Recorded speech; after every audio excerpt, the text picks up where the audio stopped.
Well, good afternoon, everyone, or good morning if you're joining us from the other side of the Atlantic. I'm Ian Lesser from the German Marshall Fund of the United States here in Brussels. And on behalf of GMF, it's really a great pleasure to welcome all of you to this discussion today on the political economy of North-South relations in light of the COVID crisis.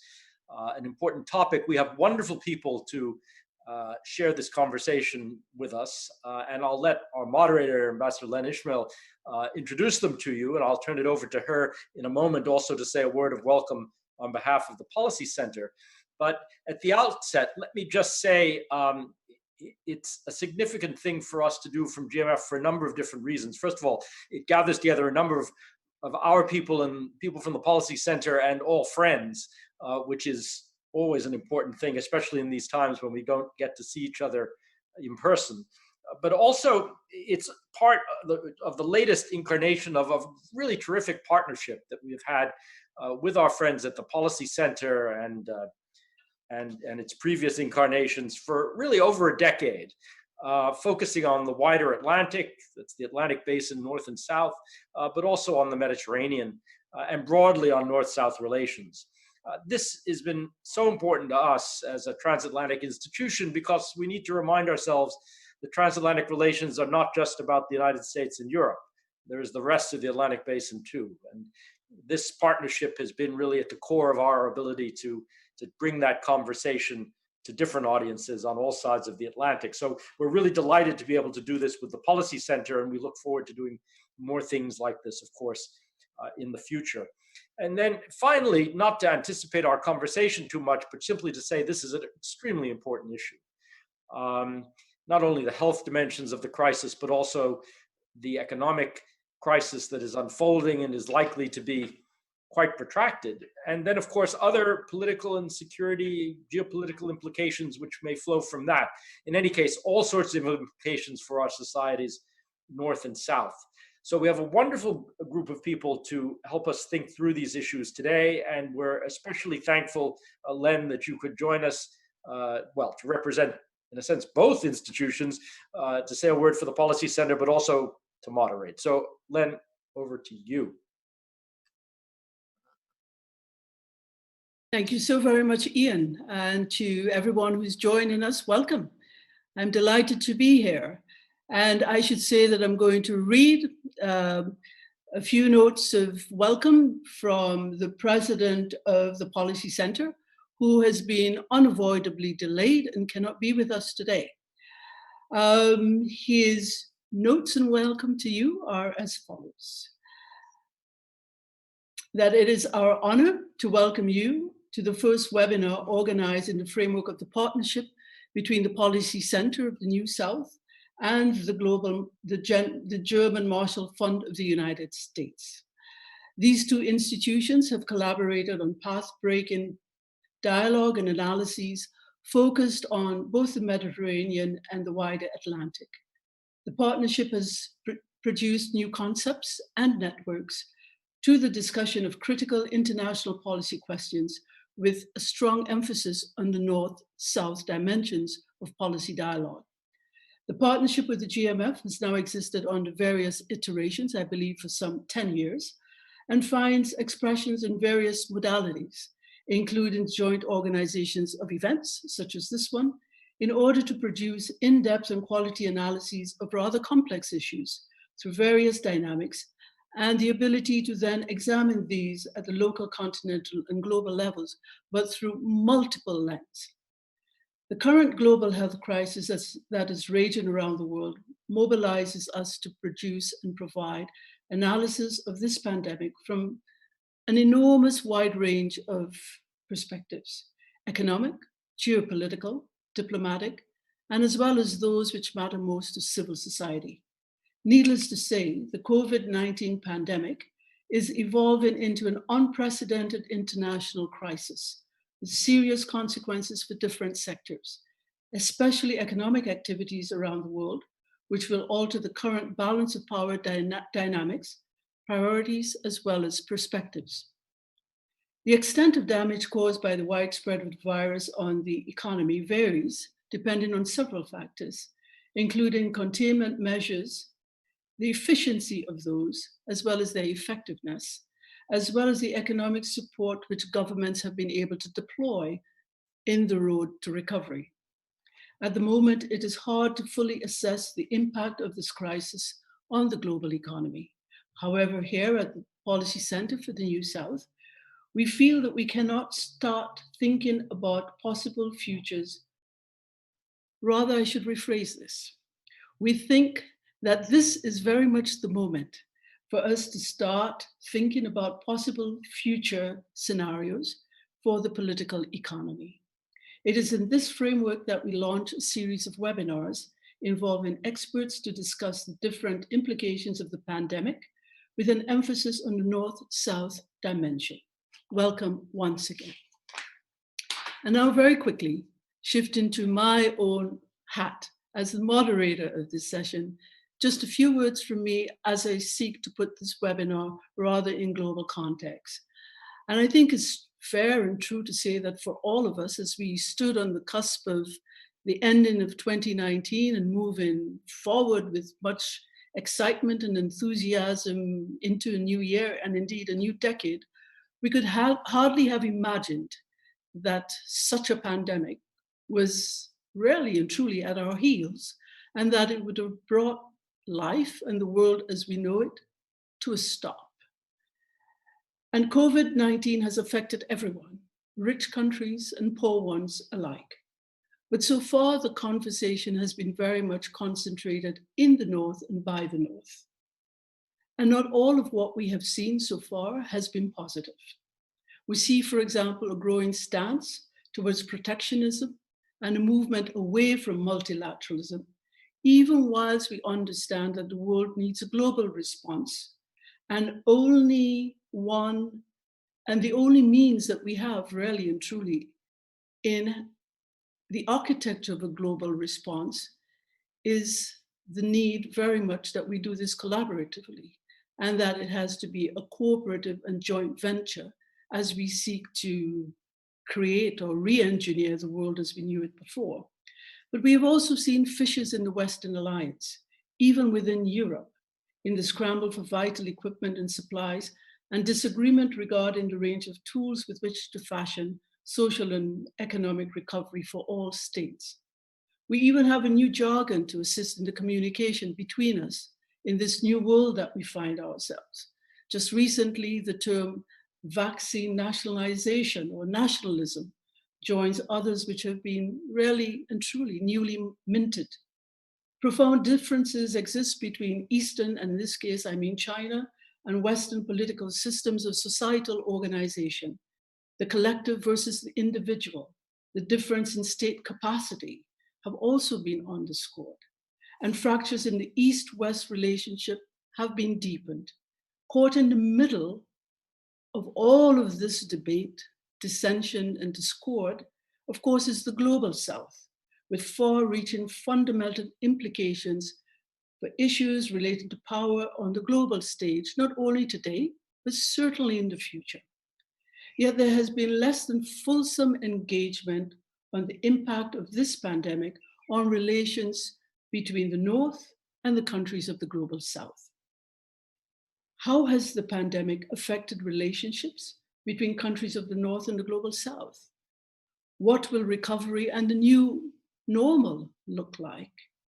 This webinar aims to provide a platform for this type of conversation. And I think we will all agree that it's pretty much timely. Allow me now to introduce our very distinguished speakers. We have three of them in multiple parts of the world. And I start with Rim Ayadi.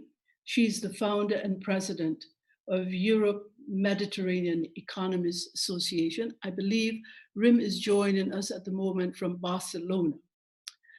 We are also joined by our distinguished colleague, Ottaviano Canuto. He is also a senior fellow among many titles that he holds at the moment, senior fellow at the Policy Centre for the New South. And we're joined as well by Megan Richards, visiting senior fellow with the German Marshall Fund of the United States of America. And to get right started, we thought we would start this discussion first with an attempt just to lay the groundwork for some sort of an understanding of the scene as it is today around the world, but certainly with a focus on the South. And I would like to start with our friend Octaviano. And Octaviano, I always call you Canuto, which is your last name. So your first name is a little bit difficult for me. So I may also call you Canuto, but we know who I mean. You've spoken in various fora about COVID-19 as having brought a perfect storm to the South. Now, this is compelling and powerful imagery. What exactly are you thinking when you present your description of the Global South in such a way? Over to you. Okay, perfect. Thank you, Len. And I'm really glad to be here among friends and colleagues, even if... the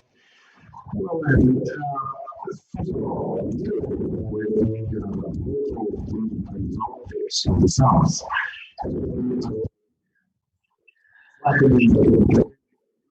Oh, Canuto?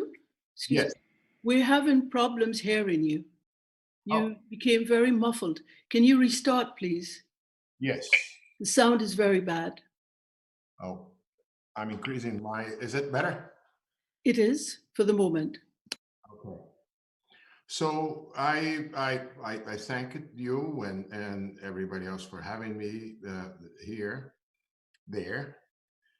And I started by saying that dealing with local coronavirus outbreaks in the South has been a special nightmare, because flattening the pandemic coronavirus curves, that is to say, reducing the pace of infection and the corresponding numbers of people in need of clinical care, is harder in the South than in the North. Numbers of clinical care beds per capita are lower. Social distancing policies are harder to implement given the shares of population living in slums. It's also harder because of the share of the population whose livelihood depends on being on the streets. And also on the flattening the recession curve, we also see a big challenge, because as everywhere, the state plays the role as the ultimate catastrophe insurer, providing income transfers to crisis-affected people and conceivably credit to be made available at favorable conditions to vulnerable firms. And that's made harder because, among other things, the share of informal occupancy in the labor market is higher, making it difficult to extend social protection policies such as higher unemployment insurance or income transfers. Besides that, the fiscal space for policies to counter the negative impact of the coronavirus and of the economic lockdown itself is smaller, particularly in the case of developing countries that have indulged in public indebtedness in the recent past. Okay, flattening both pandemic and recession curves is harder. On top of that, the countries in the South have faced additional shocks from abroad, shocks that started to appear even before coronavirus landed in their territory. First, the pandemic and economic aspects of the coronavirus triggered shocks to financial markets in the North. The prospects of deteriorated earnings and heightened uncertainty led to a broad portfolio switch from risky assets to the safe haven of the US short-term treasuries. And the search for safety, sparked by uncertainty and fear, led to a strong wave of capital outflows from the South, or to a drought of neo credit or FDI for indirect investments in some other case. Just to have an idea, according to estimates by the IIF, the Institute of International Finance, foreign investors took close to $100 billion out of emerging markets in 3 weeks in March. and that was the largest ever registered capital outflow. Monetary policy moves from the Fed helped to mitigate the sudden stop. In April, we had a calmer landscape, but the threat of future debt stress remains looming over southern countries. Furthermore, besides the financial shock, commodity price, tourism, and remittance have collapsed. Take remittance. Remittance flows around the world sent by migrants to their home countries are forecast by my former colleagues at the World Bank to shrink this year by more than $100 billion. And remittance are so key for some southern countries. Think of Haiti, where more than a third of GDP is comprised by remittance. And in Kenya, this is also important as well. So the global economic lockdown, which has provoked job losses around the world, is expected to lead to a 20% decline in remittance flows to low and middle income countries. Tourism. International tourism receipts are also falling. In southern countries, recorded over $420 billion last year as international tourism receipts. And of course, these countries are being heavily affected by the decline in 2020. Furthermore, the global economic shock of the pandemic has also driven most commodity price down and is expected to result in substantially lower prices over 2020, particularly in the case of oil, but in most other commodities as well, even if a couple of them have managed to escape from the downfall, like soybeans. When one looks at metals and some other foodstuff, you see the downfall of the price affecting all those southern countries that depend on commodities. So that's why, Lan, the combination of external shocks from northern countries, financial, remittance, tourism, and commodity price, together with the harsh domestic difficulties to flatten coronavirus curves of infection and recession, is what comprise what I called the fact that COVID-19 brought a perfect storm to the South. Estimates about how many people will be pushed below extreme poverty, that is to say, living with less than $1.90 a day, have been rising. Last month, for instance, in April, when the data looked less gloomy than they look now, the World Bank suggested that 50 million people would move below the extreme poverty, unwinding a lot of the gains that have taken place in the last few years. But the point is that the estimates keep climbing.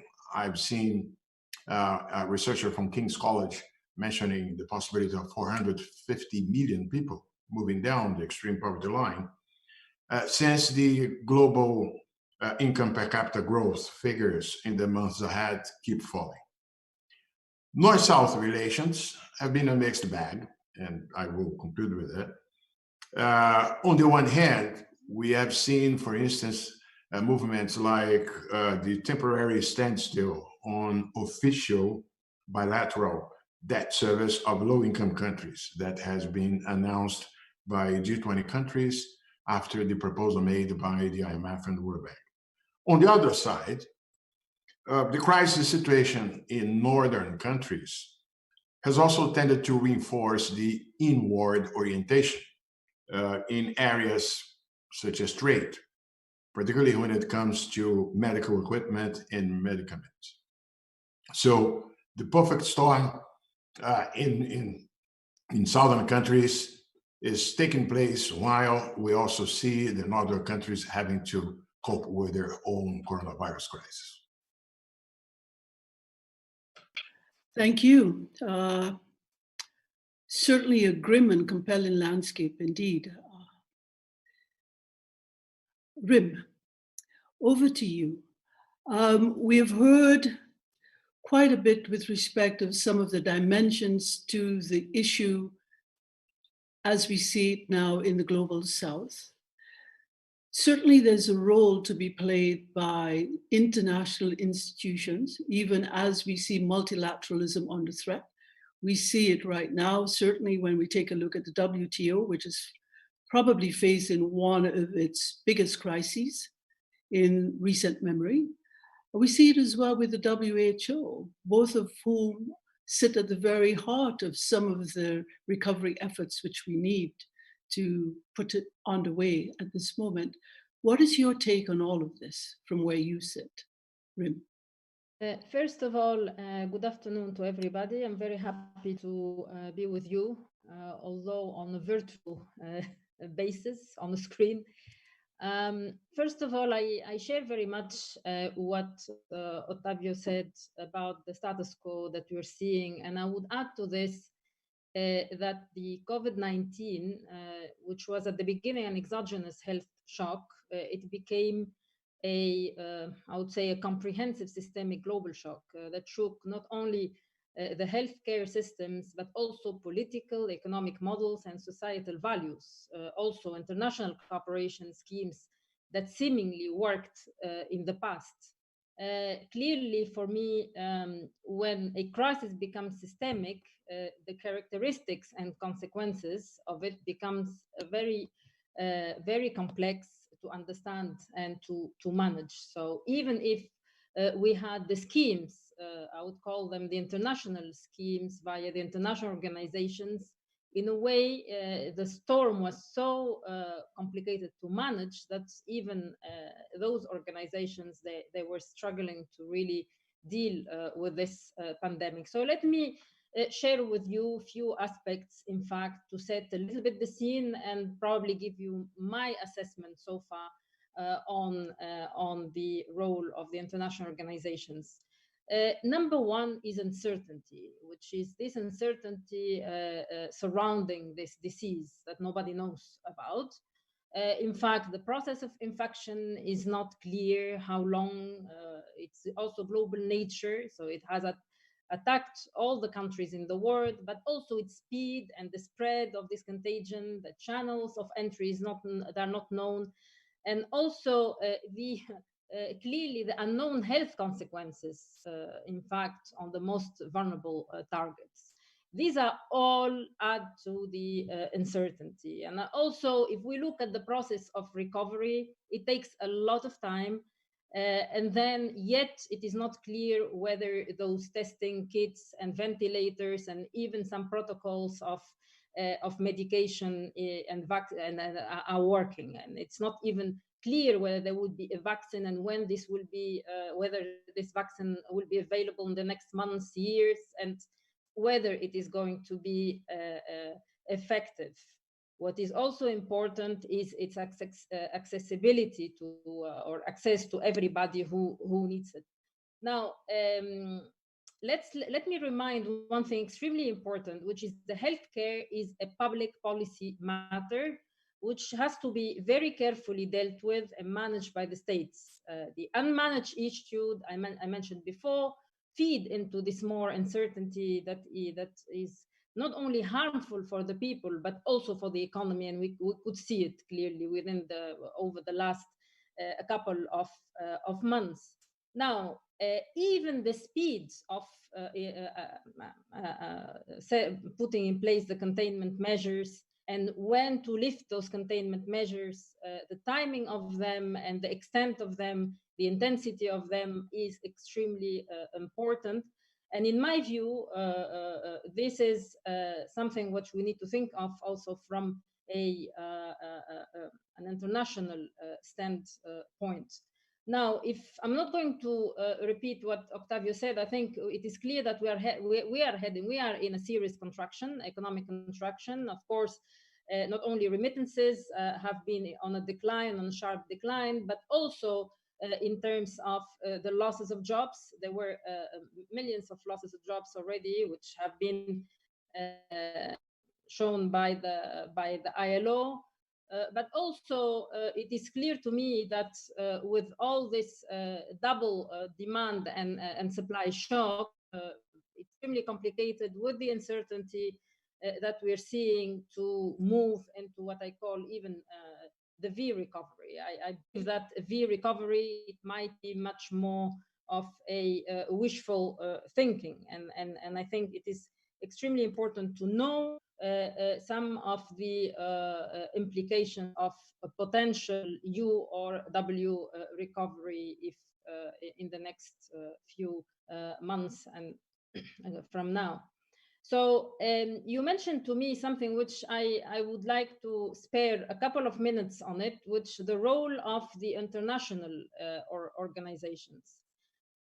My statement and maybe my assessment on the situation so far might be a little bit severe.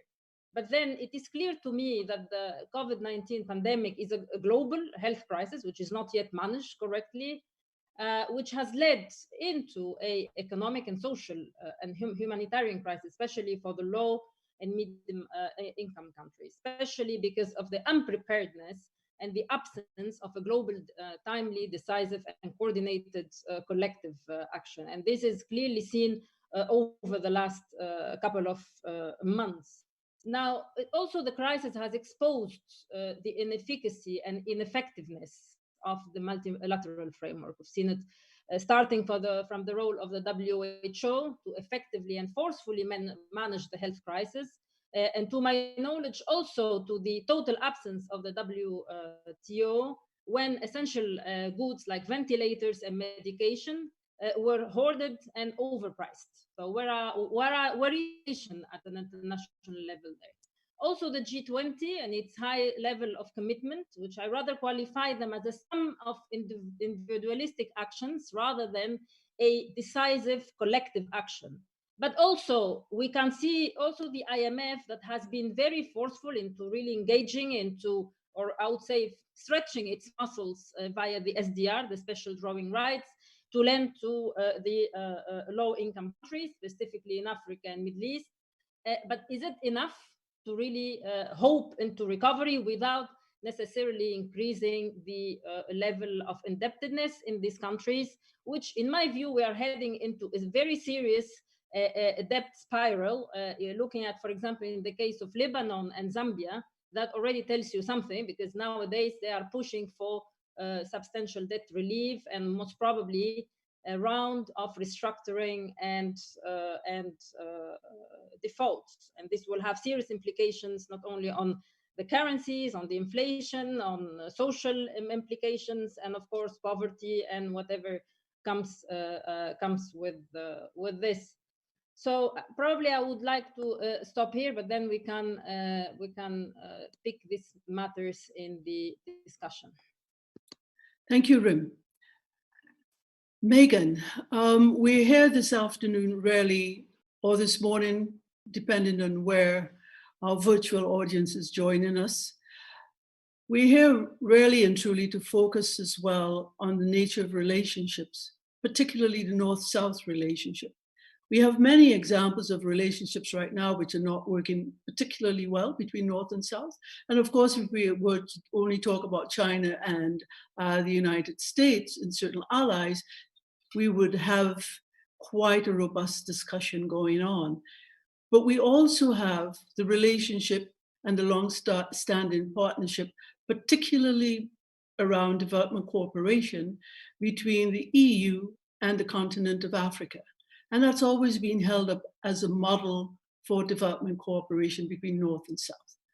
Can you share your own views about this?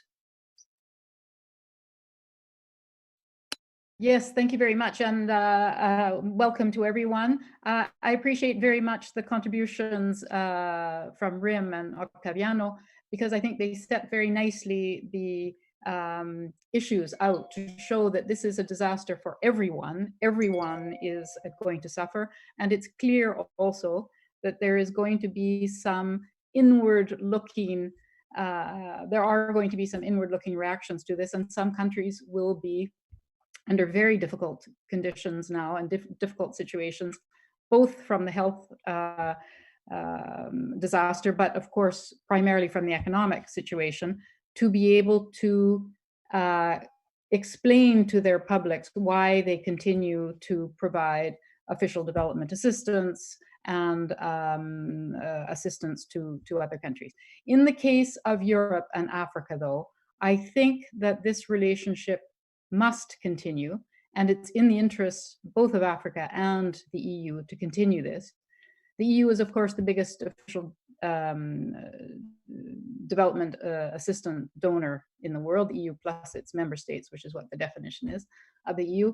And it will continue, I think, to provide a lot of support to Africa. You have seen probably that the EU, the European Union Commission and the African Union Commission met in February at their, one of the first big important meetings that Ursula von der Leyen took when she had come into her new job at the end of last year. And this was one of the first big meetings that she had. The Commission and the High Representative issued a communication on the 9th of March. So COVID was well underway by then. It was also in February, although not to the same extent. And most European countries, of course, hadn't yet closed down by March. But that communication from the European Commission and the High Representative, I think, clearly underlined how important, again, and reiterated this relationship between Africa and the EU. And it did what I used to always say was the position of the EU, and that is that EU internal policy was reflected also in its external policy. So the EU, as you know, has been making a lot of efforts in terms of improving its clean energy transition, addressing climate change, making sure that digital Europe is digital for everyone, ensuring the rule of law and good governance is one of their important principles. Now, I know you're all going to tell me, but there are exceptions. There's country X and President Y who's not playing the game as they should. Of course, that's unfortunately what happens when you have large groups and different political systems. But I think overall, the approach has been quite consistent and will continue to be consistent. I mean, the EU and the WHO, and of course many other countries, got together to develop this global response to COVID-19, raising about 7 billion, I just have to look at, 7.4 billion euros for global research cooperation in diagnostics, therapeutics, and of course in vaccines. That was on the 4th of May. So I think even though there were some let's call them upsets and difficulties in addressing the COVID situation from some member states in the EU, I think that was true of almost every country around the world. It wasn't easy. It's something we haven't really seen for more than 100 years. No one else was around to do this. And of course, the CDC and WHO and others have warned of such a thing, but no one was really sufficiently prepared. But now I think, particularly in the EU and some other countries too, they've come together and seen what is really necessary and how to address it. So there was also an EU global response package to the COVID-19 of 20 billion, which includes support for partner countries. You have perhaps seen that there's been an increase in EU research and innovation funding, and that is open to all participants from all around the world. And in particularly, this is important for Africa because African researchers and research organizations are funded through that program. So that increase in funding for research and innovation has been particularly important. And I think another area where the EU has done particularly well in this sector is on the EU developing countries clinical trials platform, partnership it's called actually. And there also, there's been an increase in funding, I mean, just in the last couple of weeks to address in particular COVID-19. So there are a number of things that have been done which show that the EU is still willing and able to put money where its priorities are. And I hope that this reiteration of the EU-Africa strategy will not be undermined by national concerns, and of course by the huge economic catastrophe that everyone is facing.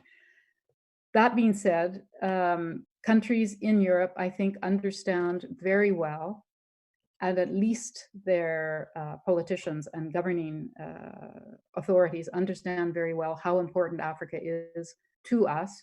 The biggest foreign direct investment to Africa comes from the EU. It's about 4 or 5 times what the US is investing, and about the same for China.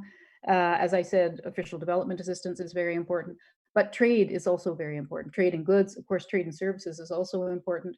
And this is a two-way street. So Europe has an interest in making sure and helping to support the positive development of African societies and Africa as a whole, because they will be great trading partners in the future. Octavia mentioned very unfortunate diminution of the number of people moving into poverty. But this, unfortunately, I think, again, we'll have to see how this develops. So that's a very brief overview of EU-Africa relations, and I hope that for the time being, the response has been still positive. Thank you, Megan. I think this is certainly an issue that we are going to need to come back to, because one of the most important aspects of the relationship between Africa and the continent, well, 2 continents, Europe as well as Africa, based on their own proximity, is one in which we see a sort of merging or convergence or nexus between development, security, and migration. We see a continent poised to have the largest labor force in the world in the next couple of decades, 890 million young people, in a context in which we have a need today of 10 to 12 million jobs, and the continent is creating 2 to 3 million jobs. The African continent has a GDP continental, which is approximately the size of that of France.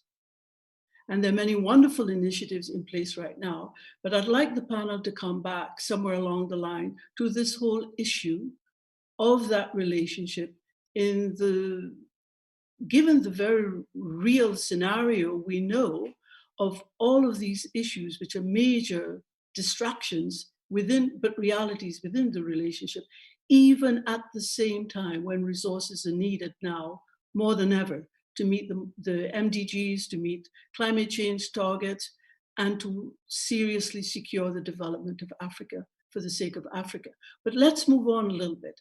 I think it's important right now, having set the scene for some of the discussion which hopefully will take place, is to move along and take a look at North-South relationships and the future. How do we see these relationships evolving over time? And I'll start, Ottaviano, with you first, please. And simply put, in previous conversations, for example, I know that you and other scholars have also been talking about a major decoupling, which we are seeing now as a result of the pandemic, but a major decoupling within global value chains, which started even with the trade war between the United States and China, which, whether we choose to believe it or not, started quite a long time ago, July 2018 to be exact, June or July 2018.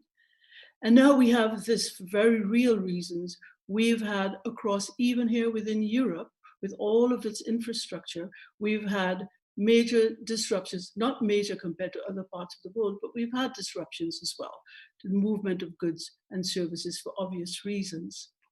But Octavio, you've spoken about decoupling and a retreat into nationalism and protectionism, but you've also argued that global goods require, at their very core, a multilateral approach to climate change, to all of those things. How do we square those circles going forward?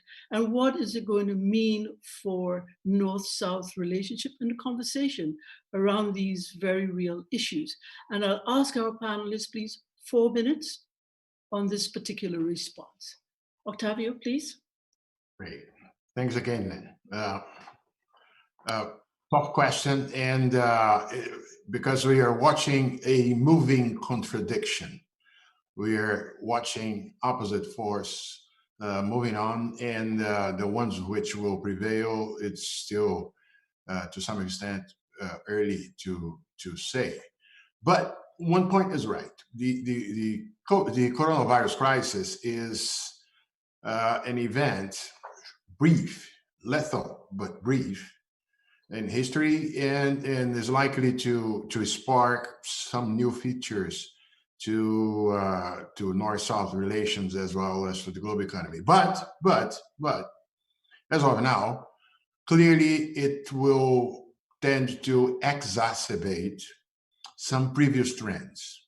That's why, as I heard this week, someone brilliantly saying that the pandemic will accelerate history rather than reshape it.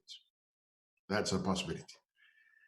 Take the technology dimension, which is the one that Len referred to, since it has been clear for some time that the previous trends of automation and reshoring of parts of global value chains will likely be spurred. The technology will be accelerated. It's not only in this kind of activities that we've been doing while doing social distancing, but also the payoff for extending automation is clearly shown to be higher and possible. Okay, we don't have to fear any possibility of full reversal of globalization for technological reasons. It is unlikely that the entire supply value chains will be automated in the short term. But COVID-19 also revealed some vulnerability of global supply chains to local shocks across borders. And it's hard to believe that large northern countries will continue to accept a situation in which they have to import most of their vital medical supplies, for instance. Furthermore, the pandemic is reinforcing political trends that were already strong before the crisis broke. The demand for protectionism, localization of production, and tougher frontier controls. To be seen how far and wide in terms of sectors will this redefinition of risks lead to the classification of sectors as strategic or national security matters. At the same time, increased inequality and job destruction in northern countries, which will take some time before the job destruction is healed. Some of the jobs will not return. The pattern of service will stay very much as it is now for some time, with avoidance of agglomeration of people, less travels, and so on. So there's going to be a pace of job destruction in northern countries, and there will inevitably rise a pressure for creating, putting back some of the jobs that have been outsourced. At the same time, on the other hand, there is what I called in a couple of works an overlapping or parallel globalization, old style globalization, speared by China along its Belt and Road initiative. It is an extension of the previous physical goods-based cross-border integration, centered in China in this case.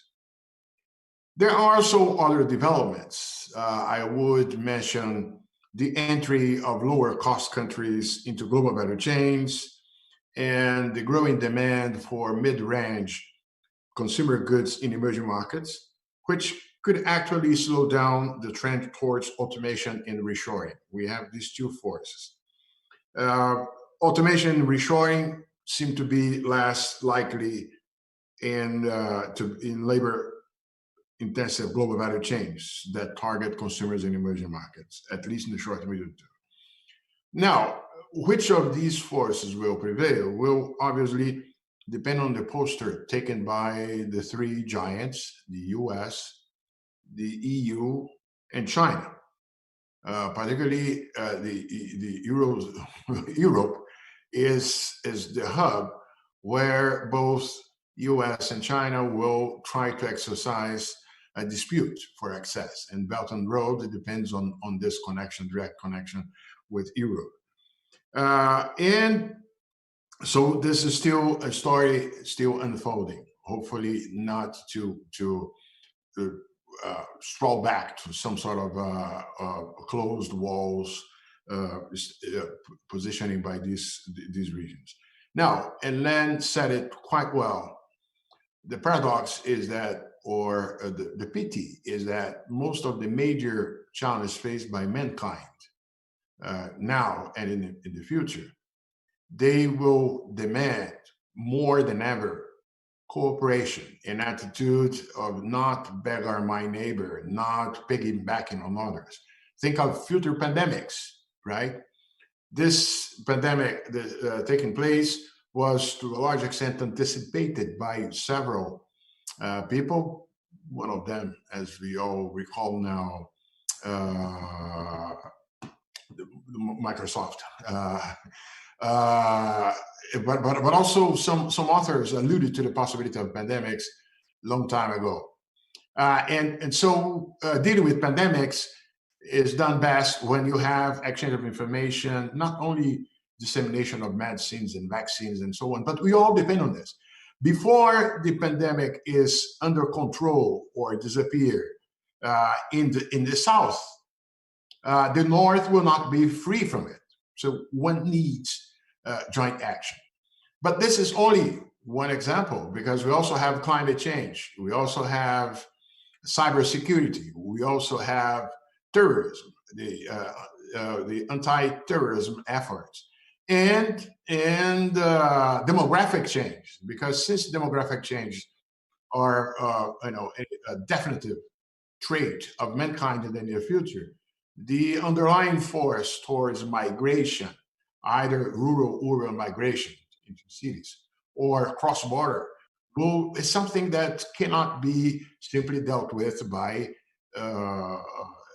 ignoring it or closing the doors or avoiding the boats to cross the Mediterranean. So all these major issues faced by mankind, they all require a degree of coordination, a degree of cooperation that is, let's say, the contrary to this tendency shown by most countries in recent history to look inward. That's it. Thank you. Thank you. Rim, over to you. I'm going to pose a question to you which we've just received, and I think you're well situated to be able to answer it.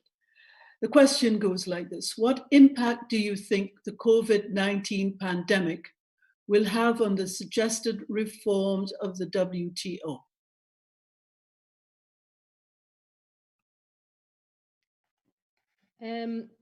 Thank you very much. This is very in line, in fact, with what I wanted to share with you, and also goes in line with what Ottavio was saying. I think we are today in a crossroad, and a decisive action must be very bold to move into what I call a truly functioning global governance system, which is built on cohesion and solidarity, in a sense that nowadays, as I mentioned before, the international organization, including the WHO, the WTO, and they are missing the real powers to be able to, and also resources, because we can see, for example, in the last case of the WHO, I know that there has been some difficulties in managing this health crisis, but because most probably they might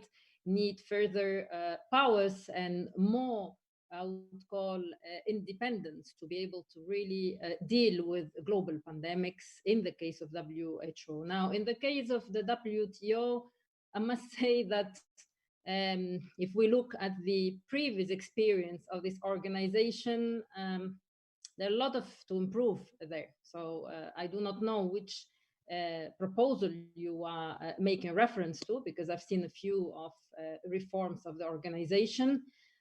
But it is clear to me that if we want to move into really respecting these global trade agreements, everybody has to respect it, and everybody has to sign it, and everybody has to enforce it. And if it is not enforced, then there are penalties for it. And I think nowadays, this is not at all the case. So I want to go back to my point, which is establishing a truly functioning global governance system, which in my view has to be embedded in three clear pillars. One is a global early warning system, which is in fact globally built on a coordinated approach and on full transparency about pretty much everything, depending on where we are tackling the issue. And for the moment, we have a global health crisis that we are dealing with. But then in the future, most probably, there might be other type of global crises that could be, we should start preparing for them. Like, for example, a global cyber crisis, how to deal with it.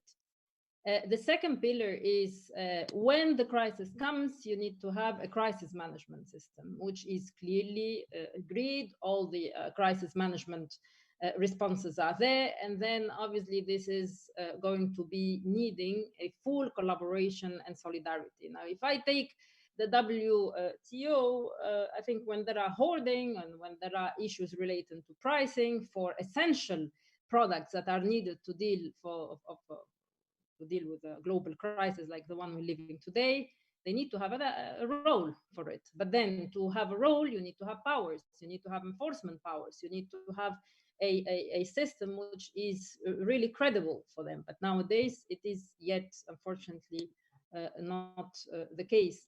And finally, looking at the global crisis today that we're seeing, I appreciate very much what the European Union is doing for Europe. I think we're moving into a clearly more solidarity. We can see all the actions that have been put in place for Europe, also for the partners of Europe. And I absolutely agree with Megan about what the assessment she has done.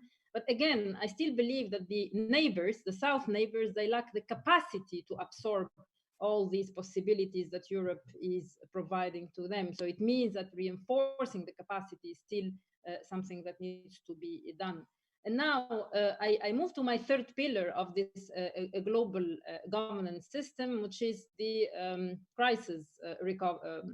global crisis recovery system, which is in fact trying really to ensure that all countries systematically are accelerating their economic recoveries. And this is also an underlying agreement about a global mechanism for burden sharing.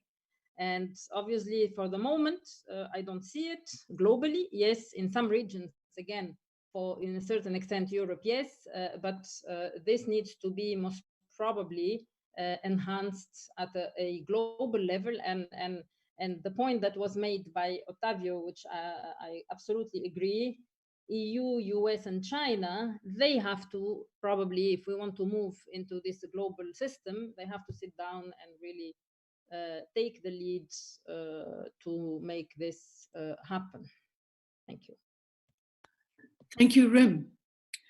Megan, I have a question, and I'm hoping you'll be able to or have an interest in taking a stab at it. The finances of states are already under extreme strain as revenues fall, and expenditure rises. What will it require to fully mobilize our political economy, either in the North or South, keeping in mind that the occurred shift is probably internal, as the recession is arising from internal failures of the financial and market systems. And we can probably contextualize this moving along your own theme of taking a look at the EU, African relationship, especially given the very expansive recovery program that the EU is right now taking a look at. We know that the multi-annual budget has not yet been completely finalized or rather approved. We know that there are some states in Europe that are saying, if we're going to talk about recovery, let's take everything back onto the table and look at this new framework, which is due to be deployed next year for the next 7 years. Let's take a look at this in terms of the European recovery budget, which is not going to leave an awful lot of room or space for the sort of wide-ranging initiatives that one would hope to see from that North-South relationship. How do you think, and I know this is really very tough, but how do you think this sort of relationship is going to come out of this crisis, especially in the mood, given the mood we have in Europe here among some states, not Germany right now for the moment, and not France, but certainly others? What is your take on how the future is going to play out, given those constraints? Well, very complicated question, as you say, but I think it's been said many times, you should never let a crisis go to waste. Here we have the perfect opportunity, and let's see if states take it up. We have the perfect opportunity to restart economies, to get them going, to use this huge amount of money that has been provided in the EU, in the United States, in many, many other countries, to try to move now towards more sustainable development goals. I take up just one point in particular that Octaviano mentioned about onshoring. And I'll use it in the context of energy development. In the EU, over the last years, and this has changed quite a bit, there were about 6 or 7 countries that were dependent on a single supplier of their energy, primary energy source. That has changed now over many years. And now there's only one that is dependent on a single supplier. But of course, by using renewable energy and using this public funding and private funding too, to develop renewable sources of energy in member states, but also in other countries as well. In other words, using this as an initiative to restart the system properly, you have effectively onshoring of an energy source. It's domestic now. You're not dependent on others. In the European context, of course, you have interchanges of electricity grid and gas. So if you're low on one, you can pass to another country. So this works relatively well in a regional context. But this is a time now to really push this aspect. The other is that it's not just the public sector that is going to be involved here. The private sector has an important role. There's masses of money around. This is not the financial crisis that we had in 2008. And I agree very much with Octaviano and Rim about the financial implications and the change and the way in which capital has moved. But we have lots of money sloshing around that can be used now for positive, sustainable investments. And I think that the private sector too has seen the way in which they can make money better. It's not going to be in oil, with oil prices where they are. They know also very well that the public wants to start, I hope, and continue diminishing its use of oil. This is similar for coal and other fossil fuels. It's the perfect time also for countries to stop the subsidization of fossil fuels, which the OECD continues to comment on, and many other countries too. This takes a huge amount of public funding for a very unfortunate use. Egypt, for example, took away its subsidies of oil and gas some years ago. Imagine when oil prices were very high, you have a country like Egypt not a rich country, but took this very difficult position. Now's a perfect opportunity for them to do this. So it's going to take a lot of courage. It's going to take a lot of pressure from public everywhere. And I think one other aspect, and this comes back to what Rim has mentioned about a new global approach. I'm very much supportive of the multilateral system, but most of them, of course, over the last years have been governments that have been at the base of this, rightly so. But the world is different now. Civil society, industry has taken on a much more important role in the global circumstances, let's call it, the economy, society, etc. And perhaps this is where we have to now move a little bit more to bring those partners in. It's been done in the digital sector to a certain extent, in internet governance, in some other aspects of digital development. Perhaps now is the time to bring even more of those actors into the equation and make sure that we have the public supporting and pushing these actions. I'm optimistic, but realistic. It's not going to happen overnight. Thank you, Megan. A question that I would like you to just reflect a little bit on, and I'd like to come back to it if we have the time, is the whole system of incentivization. If we want the private sector to be so very much engaged in some of these public global goods, what might be the means by which we get their interest? Of course, we can have a long conversation about this, but I'd like to have some of your own thinking with respect to the top 2 or 3 things that come to mind beyond the movement towards certain values, certain goals, certain goods, certain services that comes from civil society itself. But I'd like to move on to a couple of questions and then come back, Megan, to this if I could. From Emain. It's about China. China will probably lose in the medium term substantial part of its attractiveness as the world factory. Other developing countries would gain from this new situation. What are the implications of this shift at the global financial level, and particularly North-South relations? And added to this from Ian, how will China deal with the likely wave of defaults on its project loans across the South? Octaviano, please. Thank you. This is... and may I just ask, please, let's just stick to about 2.5, 3 minutes. Okay. We have a list of questions. Oh, good. There are 2 dimensions to this answer. One of them is the following. Is the trade war consequence with respect to the labor division? Fact is that during the first phase of the spats between the US and China, some segments intensive in low cost labor have already left China. They have been moved, including by entrepreneurs from the US, from Taiwan, China, and from Japan to Malaysia, Vietnam, and part of them to Mexico.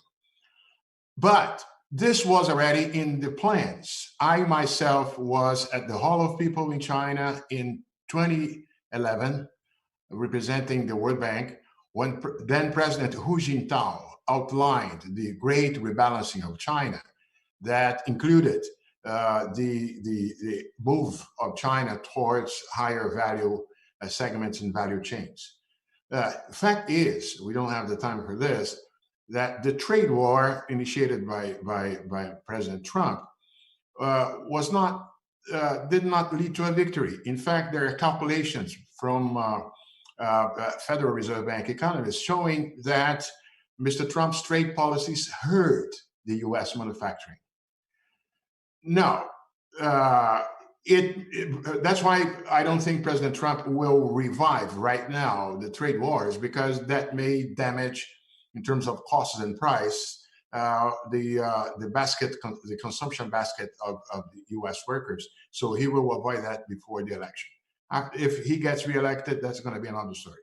But there is another dimension. This one is deeper. is the technology race, then we are on for a very harsh dispute. Because as of now, only the US and China have, let's say, the basis. Europe doesn't have it. To constitute, we are not talking only about 5G. I'm talking about what may become the foundations of new financial systems.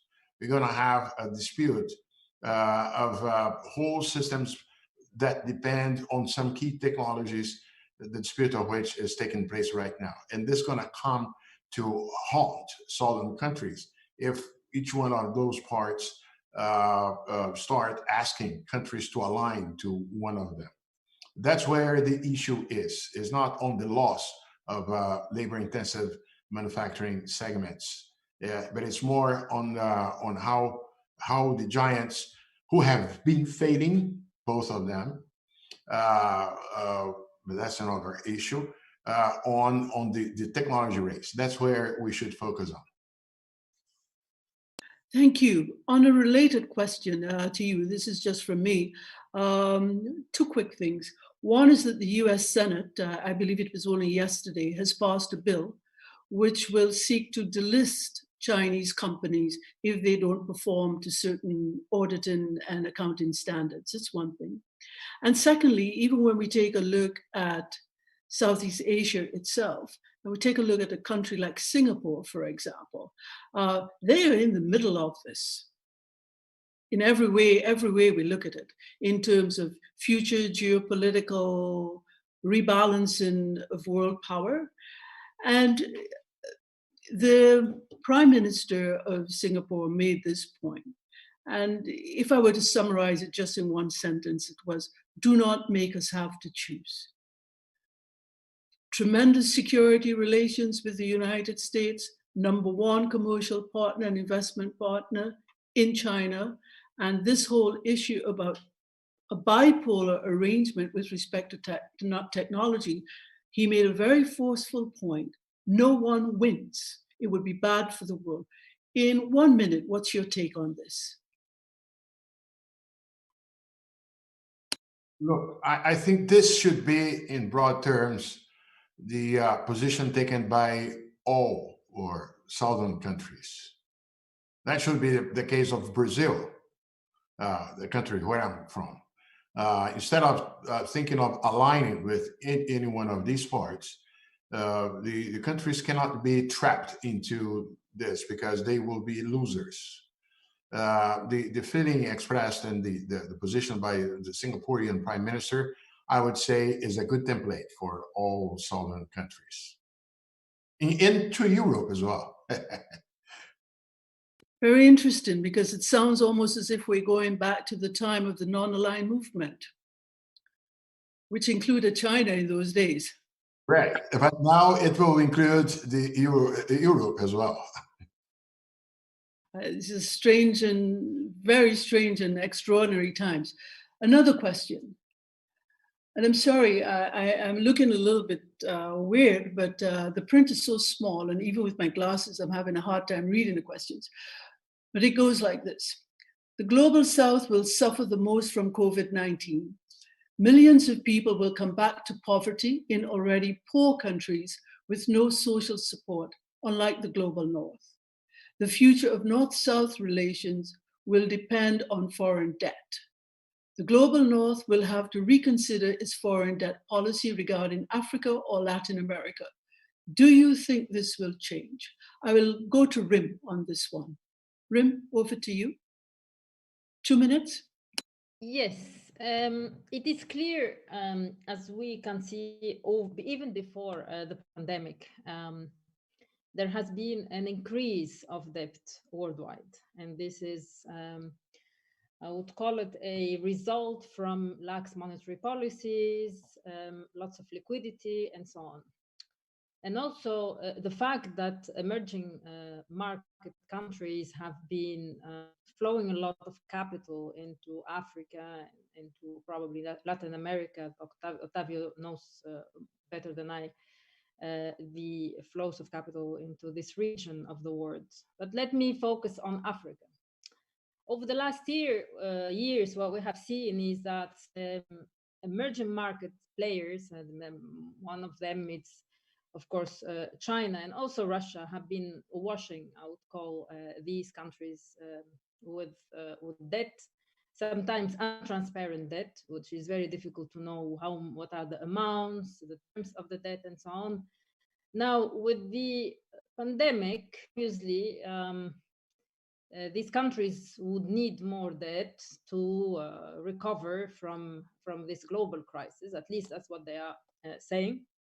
And I think we will only see an increasing trend of debt, but not only increasing trend of debt in terms of the debt over GDP, but also in terms of the deficits. And this is going to be a trend over for the next couple of years. And now the question I'm asking myself is, what would be the implications of all of this? I can tell you the implications right away. I mean, there has been large calls over the last few weeks to engage into debt relief. Of course, this debt relief could be over the counter, means, bilateral. This can be the case. But then when it comes to the countries which have already gotten funding from the international financial market, then this is going to be a little bit much more problematic because this will drive what I call more uncertainty on the financial market. And this would have implications on those countries which have struggled for many years to get funding from via, for example, bonds or other loans that are transparent. They might not have this possibility if they default on those loans.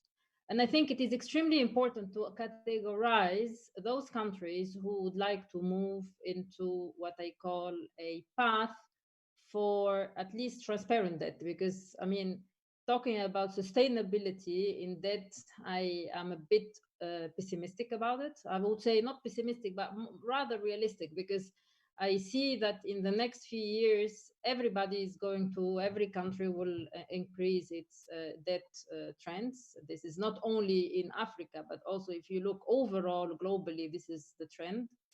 And obviously, the countries who are lending money and the international organizations who are lending funds to these countries, they might need to think very well whether they would recover those funds in the future or not. And this is where the debt relief and restructuring will be on our tables in the next future. Thank you, Rim. I just realized that we probably are not getting all the questions because, as moderator, I forgot at the beginning of our webinar to invite people to send in their questions directly to the Policy Center. So everyone who's still with us, please, we'd love to receive your questions. We have several here, but I've seen a little note that says that I should, in fact, have said this announcement rather publicly before. But I'd like to go to Megan. Megan, if I may. You've had a couple of minutes to I think, and I hope, to think a little bit about the question that I thought that we would like to come back to, which is, how do we insensitivize, and I can't say certain words either, the private sector to bring some of that money which they're sitting in into investments that lead to public goods, global public goods. We've seen one or two persons such as Bill Gates, for example, making major investments in global goods, the global commons. But how do we get other people on board? When President Trump, a year and a half ago, took the decision to give a tax concession to all of the mega giants, many of them, most of them, well, all the American firms, to bring their monies back to the United States. He was of the view that a lot of that money would have gone into stimulating greater employment, bringing jobs back. But instead, what we saw was that a lot of that money went into these firms actually buying back their shares and sitting on even greater pots of money, rather than using these to stimulate new jobs and bringing jobs back home. That's not true in every case, but by and large, that's the scenario that we face.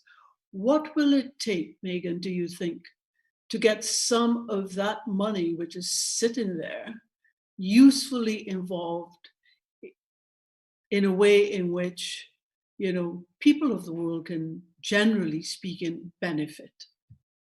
Well, I think there are a number of things, and the economists are, of course, much better placed than I am to speak about this. But I think one is to lead with public funds, so de-risking. So where there are public interests and we want to move further into more sustainable goals, this always helps. Private sector is much more happy to come in when the risk is lower, and we see this in the development banks.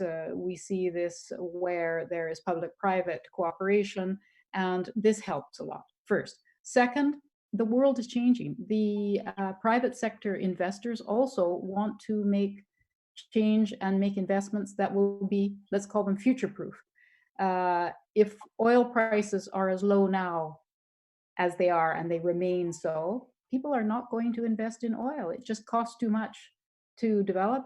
I think most people know that it's not going to be used, I hope, at the same rate over time. There will be other greener sources of energy to be used in the future.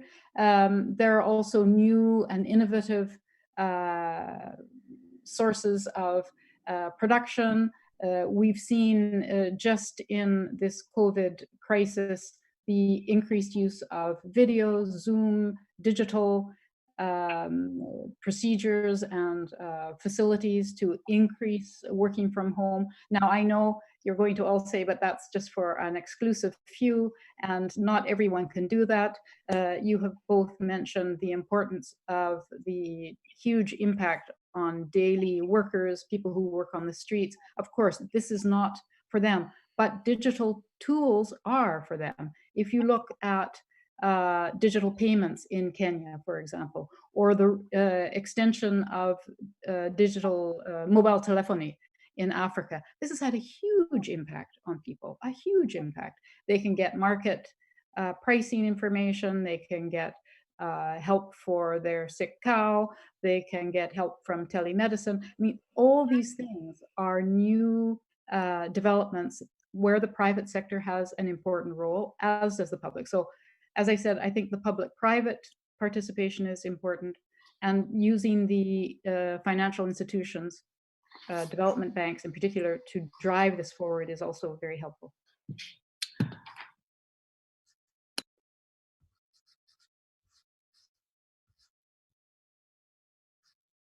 Oops, we can't hear you. Yes, I'm sorry. I actually had just muted myself. We've had a very stimulating discussion so far. We're down to our last 7 minutes. I'm going to invite each of you to give us your takeaways in no more than about 1.5 minutes, 2 minutes tops.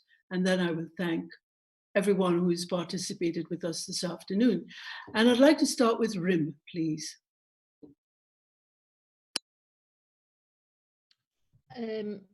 Thank you for this. I have just one conclusion I want to share with you, which it is clear to me that the global economy is in a crossroad, and I see 3 scenarios based on what has been said, and also what is the status quo today of the pandemic. One is to continue with this current, I would call, uncoordinated policy actions, measures, or inactions, and more individualistic conducts that with time will be conflictive, and competing, which in fact will only increase the uncertainty and future risks embedded in protectionist and nationalistic behaviors.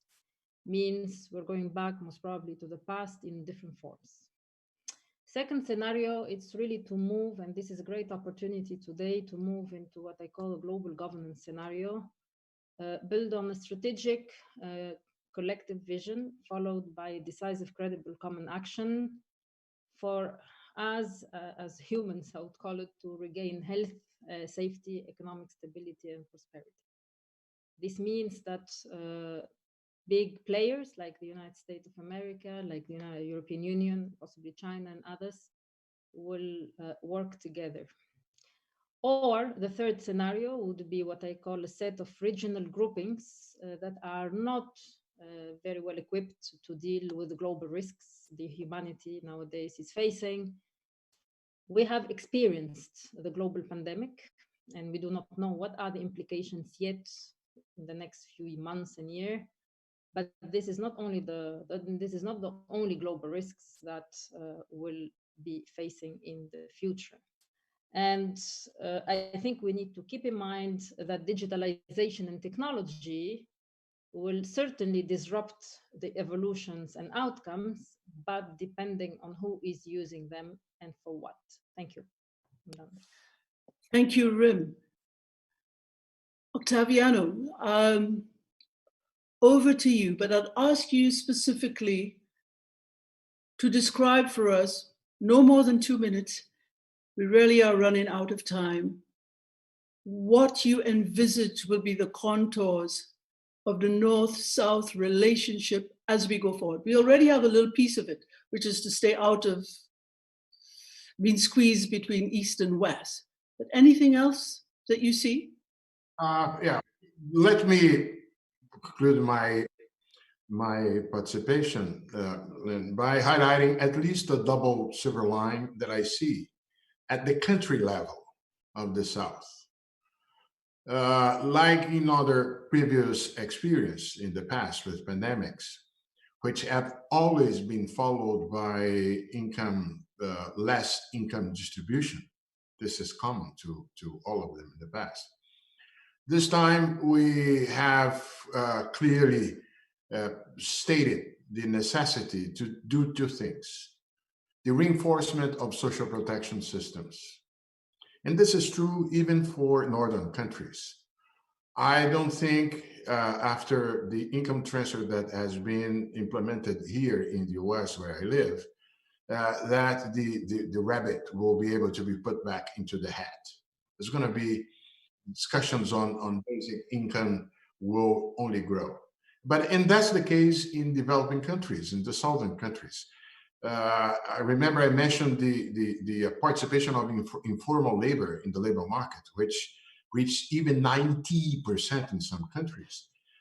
Because of the efforts to respond to the recession curve, the information on this contingent of people who usually called in the past the invisible, because they don't have registry, the state doesn't know of their existence. Now, a minimum base has been built in most southern countries. So this bodes well for future enhancement of social protection system as a legacy of the coronavirus. And the second one is the following. These countries, southern countries, have to integrate physically their slums, because otherwise, for the goodness of the rich people who live in other parts, if they want to raise their defense against pandemics, they have to, let's say, provide sanitation. They have to guarantee that the slums are not segregated apart. So at least I can see this double silver line of the harsh times that we're going through. Thank you. Thank you so much. Megan, over to you, a minute and a half tops. What holds the future for North and South? Well, I hope that we will see less inequality, that the virus has made us all equal. And I hope that in the transformation of the economic systems, there will be a transfer, as the other two have mentioned, to make social support and economic benefits and advantages more equitable and equal. and that we will move more towards sustainable development and applying the Sustainable Development Goals. Africa in particular is young, it's innovative, it has huge potential. It has come through terrible crises. It's going to be terribly affected by climate change. And so now is really the time to also make sure that there we have the right support and backup to make sure that it goes in the right direction in the future. Is that a minute? Yes, it's wonderful. Thank you, Megan, which leaves me with a minute just to say the following.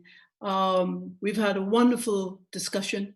There's some phrases that just stuck in my mind, so I noted them. A moving contradiction, parallel globalization. We've also spoken about the need to find the role for the private sector.